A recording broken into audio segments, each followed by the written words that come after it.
Hi guys, welcome to my YouTube channel. Today's video, I am going to depress you.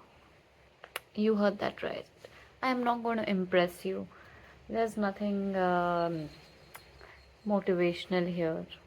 We're just going to get depressed and we're going to enjoy it because I'm so sad of being sad of my depression, of these low phases, that I have decided that I'm gonna go to the other extreme and enjoy it because it's true, it's possible to enjoy being sad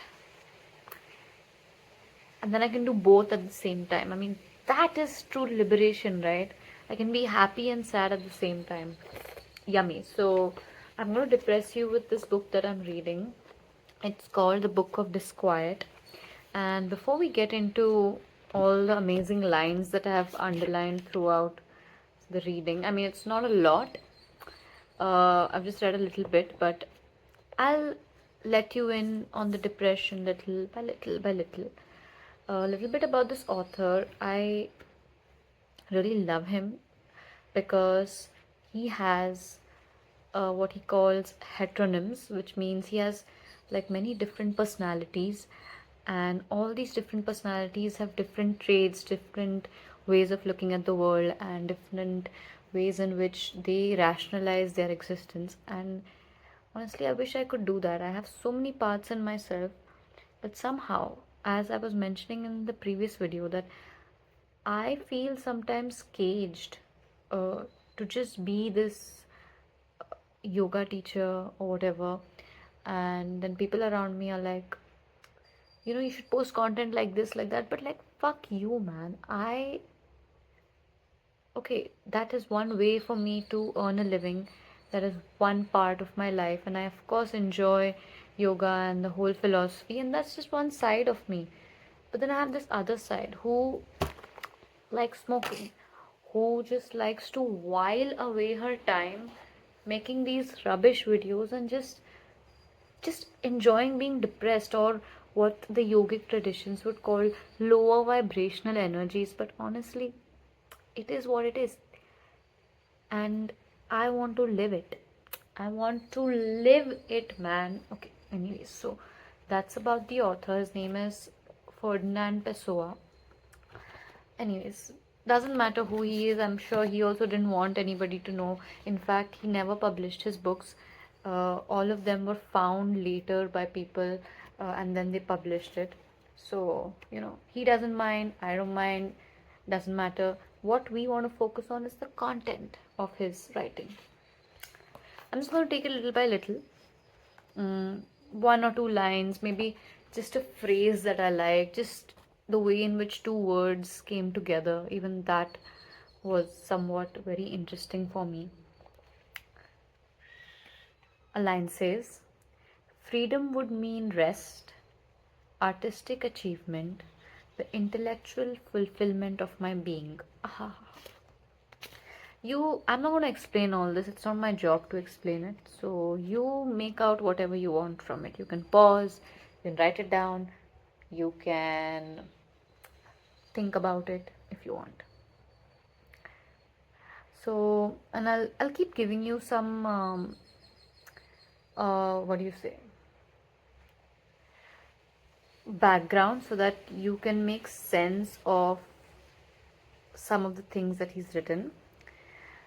So there's this place that he works at. Okay, it's called Ruados. Okay, just ignore my pronunciations, please. Doradors. It's all Portuguese, so I'm not like quite sure. But so there's this place where his office is, and for his whole life he was a bookkeeper, and he really enjoyed this monotony of his life as a bookkeeper. And so he says, I'm sure that even if I held the world in my hand, I'd exchange it all for a tram ticket back to Doradors, whatever that place is, which means basically his office. And that's so crazy. I think, you know, even after having all the experiences in the world, he would still give all of that just for what he already knows or what he's so used to, or all the habitual stuff. His boss's name is Senor Vasquez, and he really looks up to his boss for some reason. I think this man, Pessoa, was gay. I think, but I'm not sure. But I think so because just the way he talks about his boss is quite interesting. But again, we are reading this from a perspective of Suarez, which is one character. As I said, he writes in different heteronyms and in different characters. So he's right. So we'll never know if he's actually gay as I'm thinking, because I've just read this. I have one more book of his which is from another heteronym, from another personality that he has, and that would be completely like a different worldview. So I would never really know who he was, apart from this blanket statement that he was quite interesting to have different personalities. But uh, yeah, I mean, you get what I'm saying. So he says, Senor Vasquez is life, life monotonous and necessary, commanding and unknowable. Next, experiencing the pleasure I always get from being able to enter places known to me without suffering the least distress. I feel like this all the time when I am in Orville.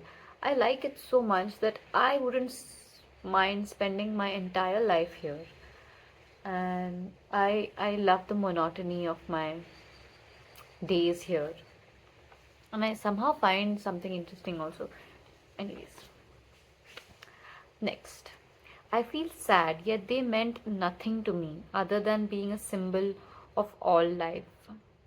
He's talking about just these people that he sees around him, and he feels sad that we mean nothing to him rather than just symbols of life, like things that exist around him. So there was this photo that I know like all this is unrelated, but I just feel like talking right now. So if you feel like listening, just go ahead. Um, so there was this group photo that they had taken in his office. And I know all of us can relate to this, but every time we see a photo, we always look at our own self. And this is very old literature. So even in those times, he did feel like he has to see himself first. Like, inevitably, it was my face that I looked for first. So I've underlined all random stuff. So, okay, next. What is this truth documented by a cold lens? Who am I that I possess such a face, honestly, and then to add insult or injury? I know, like, I feel bad that I can't communicate everything about these lines, but it's okay. If I was ever reincarnated, I must have done so without myself, without a self to reincarnate. Next. I myself am the center that exists only because geometry of the abyss demands it. I exist so that it can spin. I am a center that exists only because every circle has one. I am the center of everything surrounded by the great nothing. Give to each emotion a personality, to each state of mind a soul. Amazing. That monotony, however, is just the monotony of being me. Each face, even if it belongs to someone we saw only yesterday, is different today simply because today is not yesterday. So I could see how many of you don't think all of this is depressing, but for me, it is. it is just sad that someone lives in their head so much, so much. Anyway, even I who just express sorry even I who have just expressed my desire to have a hut or a cave where I could be free from the monotony of everything, that is to say, from the monotony of being myself, would I really dare to go off to this hut or cave, knowing and understanding that since the monotony exists in me alone, I would never be free of it? Run to the mountains, you take yourself with you. For banality is a form of intelligence, and reality, especially if it is brutish and rough, forms of natural complement to the soul. Ouch.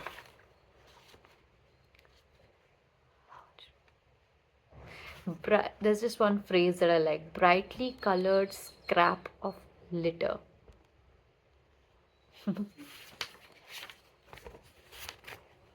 Each of us is more than one person, many people, a proliferation of our oneself.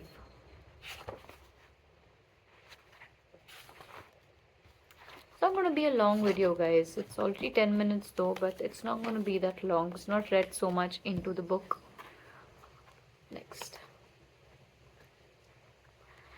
The traveler who has covered the globe can find nothing new for 5,000 miles around because he's always seeing new things. There's novelty and there's the boredom of the eternally new, and the latter brings about the death of the former. Ah, all you wanderlust peoples. A soul innocent of sadness. Ouch.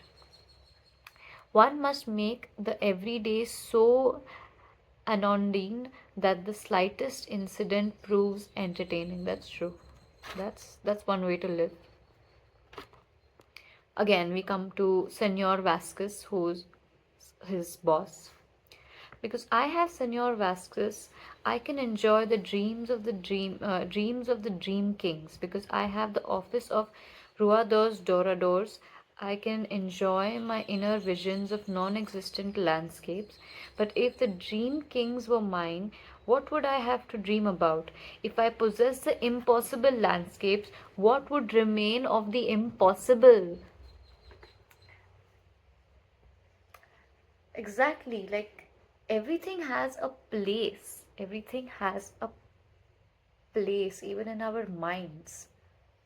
If I got the people I loved in my life, would they still have the same place, the same love that I had when I didn't have them? The longing has makes the relationship what it is. Hmm. Gladdened by a new feeling, but saddened by thought. Some things are underlined with pencil and some with pen. So I'm taking some time to like. By the day, I am nothing. By night, I am myself. I am the indifferent narrator of my autobiography without events, of my history without a life. I write down what I feel in order to lower the fever of feeling. I make a holiday of sensation. I understand women who embroider out of grief and those who crochet because life is what it is.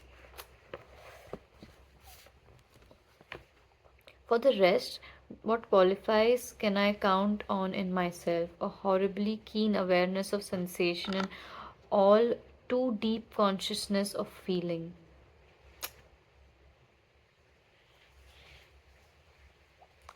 Unquantifiable longing to be both and to be both the same and other. I just feel like I felt all these things and someone just put it on paper. I just resonate with this so much. All of it. That's why I underlined it.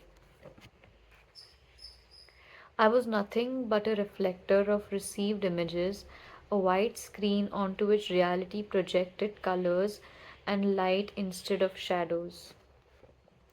If only I could be someone able to see all this as if he had no other relation with it than that of seeing it.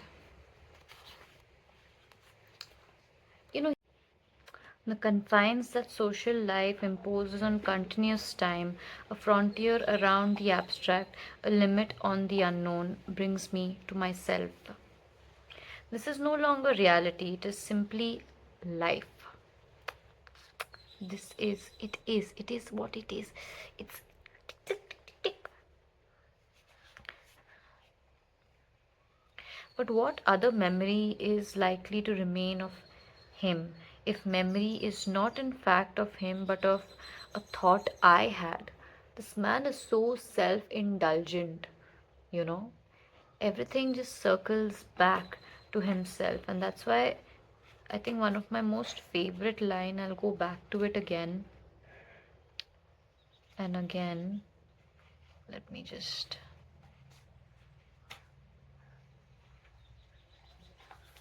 I'll say it again because I think that it really makes sense why he writes like this. It's because he says, I myself am the center that exists only because geometry of the abyss demands it. I am nothing around which all this, I am the nothing around which all this spins. I exist so that it can spin. I am a center that exists only because every circle has one. I myself am the well in which the walls have fallen away to leave only viscous slime. I am the center of everything surrounded by the great nothing. I think this is why, even when he writes about someone's death, it's not so much about the other person than about himself. And some people might say that's very self centered and very selfish, but honestly, we don't have any other uh, portal through which, other than this, through which we can really experience anything,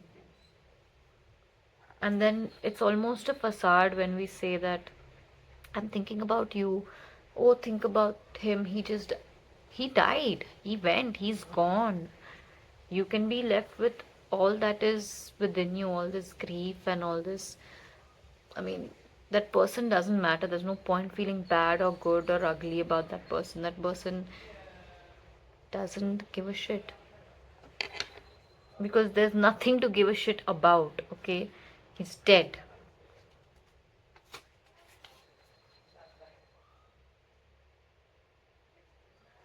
I've always believed it better to think than to live. Ew, I didn't like it. I've written why. There's always these two parts of me battling whether I should think, whether I should even thinking is a way of living anyways, right? Like, excuse me, even if I'm like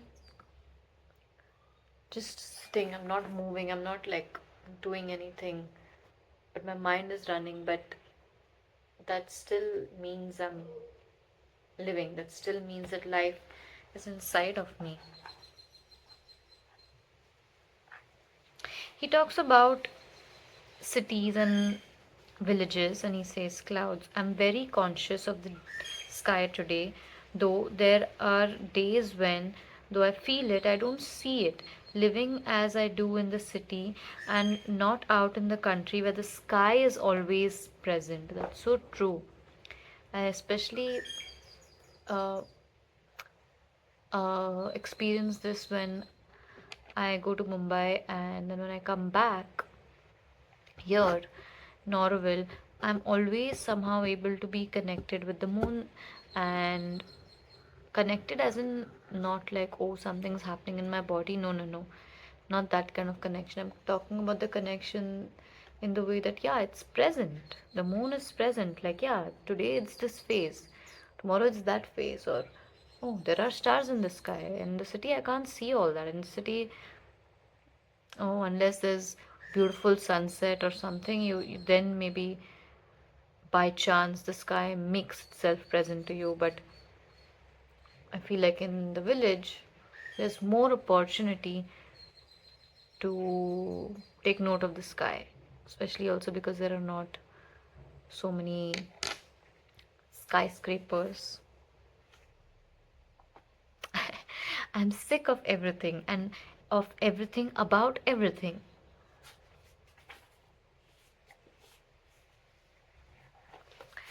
Everything that was ours simply because it was once ours, even those things we merely chance to live with or see on a daily basis, becomes part of us. Everything that happens in the world we live in happens in us.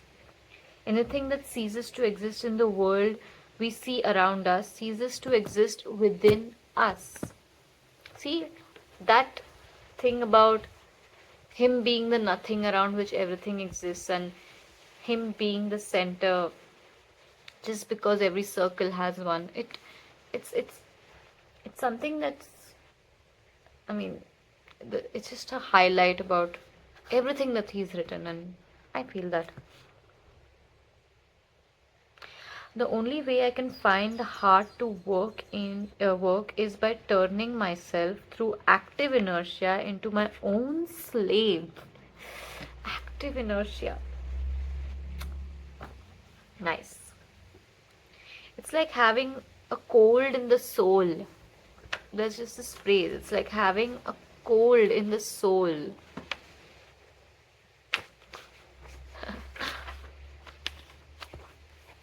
The moment I find myself, I am lost. If I believe, I doubt, I grasp. Sorry, it's not the way I'm saying it. I'm not a very good reader.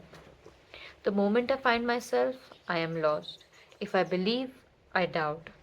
I grasp hold of something, but holding nothing in my hand. I would be happy if only I could sleep. At least that's what I think. Now, when I can't sleep, the night is an immense weight pressing down on my dream of suffocating myself beneath the silent blanket. I have indigestion of the soul.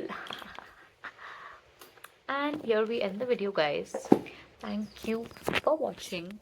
If you uh, watch till the very end, I know that my way of talking is mm, very bubbly and very cheerful. But what I'm reading is not very bubbly and cheerful, but I can make it sound like that. I have a talent, it's called masking also. uh, but yeah, I'm I'm always trying to be mysterious, but I have too many emotions, so I can't be mysterious, guys. I'm sorry. I wish.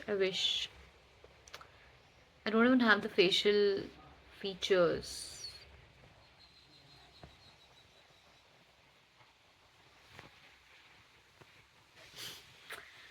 Okay. Anyway, thanks for watching. And if any of you, I've seen like 300 people viewed my previous video. Okay, just don't do this cheapskate tricks. Okay, just subscribe to my channel. Just don't go watch the video and then whatever. Subscribe, guys. Subscribe. Not that I just feel that it's a way to not be cheap. I mean, why do you want to be cheap when you can be not cheap? Like, subscribe. Do not share it with anyone. I don't want things to be shared unless somebody really wants to be depressed.